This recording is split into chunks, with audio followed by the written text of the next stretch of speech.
Hello everyone, I hope you people are fine. अपनी last video में हमने देखा था the international relation between the two world wars, world war one, world war two and the cold war era. आज की video में हम देखेंगे पोस्ट कोल्ड वार एरा, मतलब कि न्यू ग्लोबल डायनामिक्स।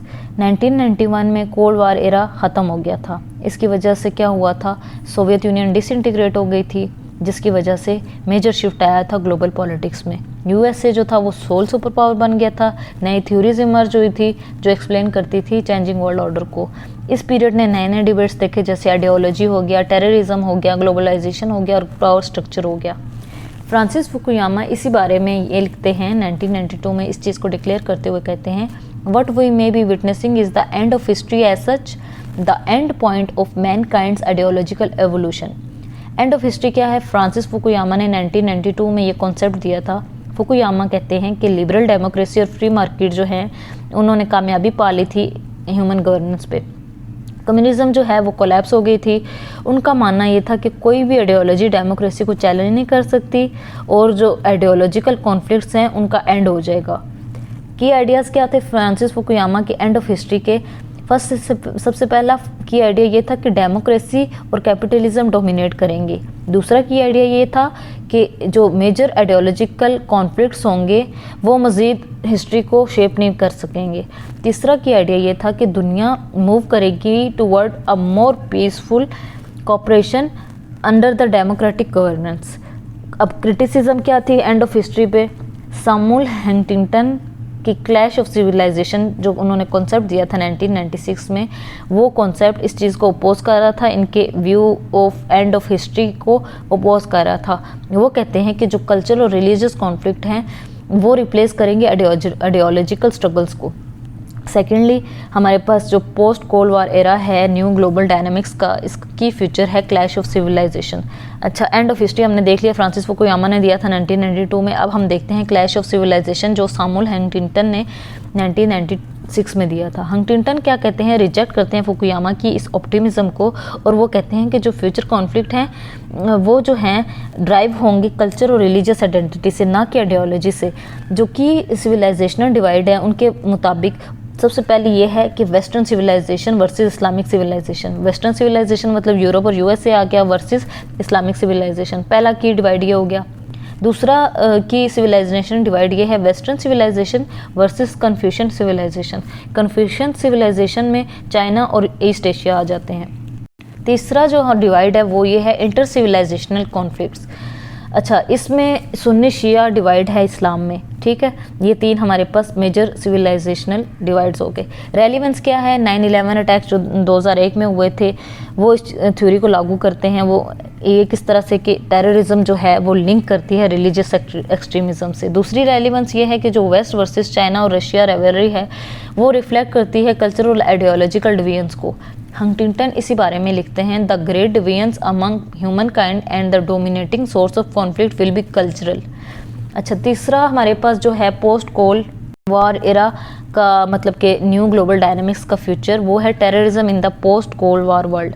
टेररिज्म जो है मेजर सिक्योरिटी कंसर्न बन गया कोल्ड वार के बाद, स्पेशली 9/11 के अटैक के बाद जो अलकायदा ने किए थे 2001 में। की फीचर्स जो है हमारे पास वो क्या हैं? सबसे पहला की फीचर है rise of non state actor.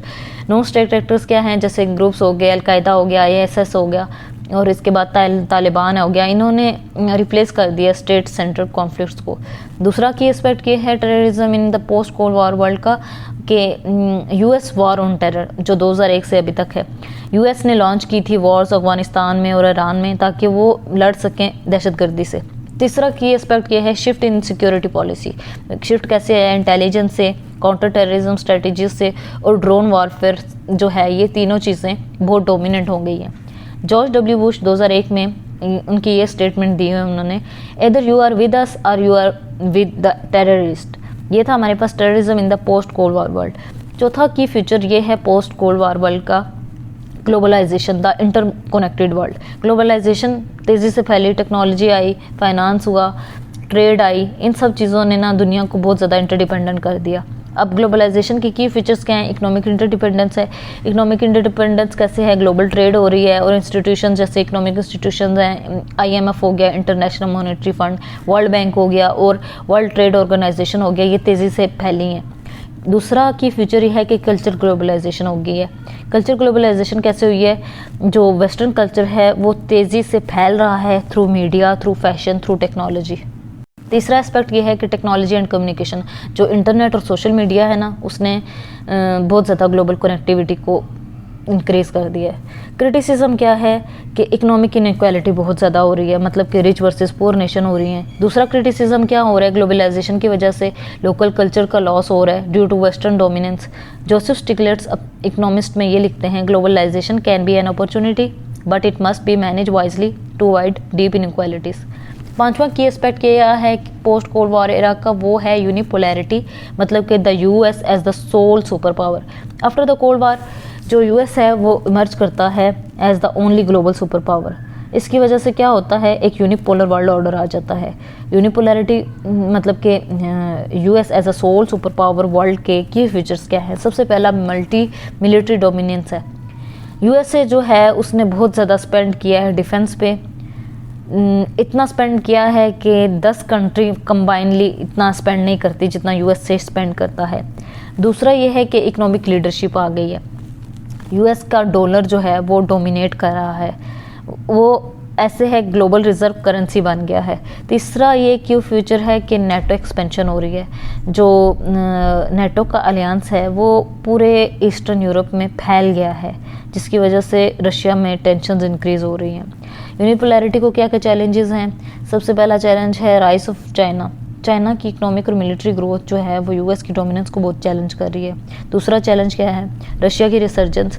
Russia के जो एक्शंस हैं यूक्रेन में जो 2014 से है और सीरिया में जो 2015 से है, वो यूएस लेड वर्ल्ड ऑर्डर को चैलेंज कर रहे हैं। फरीद ज़करिया यूएस की यूनिपोलैरिटी के बारे में कहते हैं, we are moving from an American led world order to a post American world. जो छठा हमारे पास की फ्यूचर है पोस्ट कोल्ड वॉर एरा का, वो है the new world order a myth और अ रियलिटी क्वेश्चन मार्क। जो नया वर्ल्ड ऑर्डर है वो बहुत ज़्यादा पॉपुलराइज हो गया है कोल्ड वॉर के बाद। ये डिस्क्राइब करता है यूएस के जो यूएस लीड कर रहा है ग्लोबल सिस्टम को, कैसे कि वो डेमोक्रेसी को प्रमोट कर रहा है, फ्री मार्केट को प्रमोट कर रहा है और पीस को प्रमोट कर रहा है। की एस्पेक्ट क्या है इसके? यूनाइटेड नेशंस का इन्फ्लुएंस, जैसे पीस कीपिंग और human rights promotion.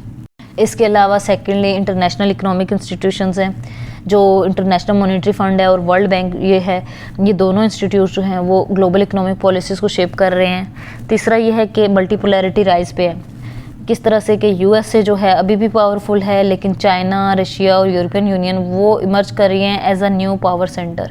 George H W. Bush हमारे पास 1991 में इस बारे में लिखते हैं कि we have before us the opportunity to forge for ourselves and for future generations a new world order. अब फाइनली हम इस चीज़ को इस तरह से कंक्लूड करते हैं कि जो पोस्ट कोल्ड वॉर वर्ल्ड है वो शेप हुई है ग्लोबलाइजेशन से, टेररिज्म से, यूनिपोलैरिटी से और जो पावर डायनामिक्स में शिफ्ट आए हैं उससे। जबकि फुकुयामा इस चीज़ को प्रिडिक्ट करते हैं कि पीस हमेशा जो है ना वो डेमोक्रेसी से होगा, जबकि हंटिंगटन कहते हैं कि कल्चर कॉन्फ्लिक्ट्स वो हंटिंगटन देख रहे हैं कल्चर कॉन्फ्लिक्ट्स होंगे। मल्टीपोलैरिटी जो है वो इमर्ज कर रही है, जैसे चाइना है, रशिया है, ये दोनों जो हैं चैलेंज कर रहे हैं यूएस की डोमिनेंस को। आज के लेक्चर में हमने post cold war world era देखा और जो न्यू ग्लोबल डायनामिक्स हैं वो देखे। अपने नेक्स्ट वीडियो में हम देखेंगे cold war bipolarity versus today multipolar world order.